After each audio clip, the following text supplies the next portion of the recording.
Guruju mejlisiň iň soňky ýygnanşygynda tribunal meselesi boýunça kabul edilen karar dykkatlary özüne çekdi. Netijede Türkmenistanda tribunalyň geçirilmeligi barada o karar çykdy. Bu karar boýunça Türkmenistanyň häkimiýetini hukukdaşy eýelläp duranlar iň agyr we ýürüýte proses boýunça cezalandyryljak. Soňky 30 ýylyň dowamynda ýygyderli dowam etdirilip gelinýän halka garşy gönüktirilen zulumlaryň we bu neçeni hakyky döwlet guruluşynyň döremegine bilkaslaýyn we guramaçylykly ýagdaýda öňüň alyş çäreleriniň ýygyderli dowam edilýänligi barada meseleler we suwutnamalar ortaga goýuldy. Täze Türkmenistanda tribunalyň geçirilmeginiň zerurlugy şu maddalar bilen beýan edildi. 1. İnsanlyň garşysyna edilen jenaýatlar sebäpli genosidiň dürli görnüşlerini ulanyp Türkmenistanyň halkyny ýok etmäge ynanyşmak. 2.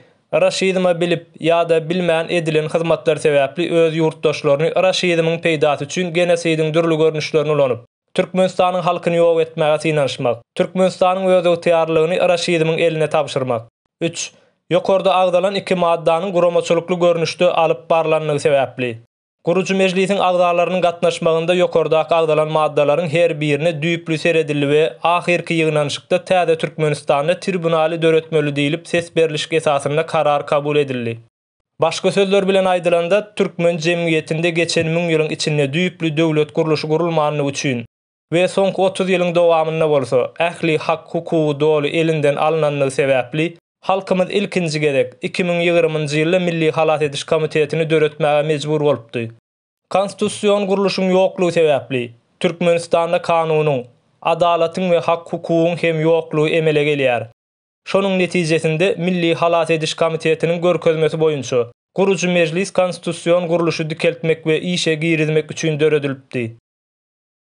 İşe girişip başlanana 1,5 ýyl bolmagyna garamazdan Türkmenistandaky seredilmesi hemde çözülmesi has möhüm bolan meseleleriň bir näçesine garalyp geçildi. Şolaryň içinde adatdan daşary ýagdaýyň girizilmegi barada kararyň kabul edilmegi, guramaçylykly jenaýatçy toporyň eden jenaýatlar baradaky meseleler, guramaçylykly jenaýatçy topory terror topory diýilip kabul edilmegi, tutsawhanalaryň boşadylmagy karary, terrorizme hyzmat edenler we halka garşy çykanlaryň çağalarynyň ykbaly baradaky ýygnanşyklar, halkara bellikdaşy pul terişdeleri jenaýaty baradaky ýygnanşyk, geçiş döwründe hakykatyň ýoýulmagynyň garşysyna kanunyň döredilmegi, raýat sözüniň we raýatlyk düşünjesiniň Türkmenistanda gadagan edilmegi, raşizm Türkmenistanyň düýün we şuwun betwagçylyga düşmegindäki esasy oýunçy, raşizm baradaky ýygnanşyklar we kararyň kabul edilmegi we iň soňky bolup täze Türkmenistanda tribunaly döretmek baradaky ýygnanşyklar we kararyň kabul edilmegi ýaly derwäs meseleler ara alyndy.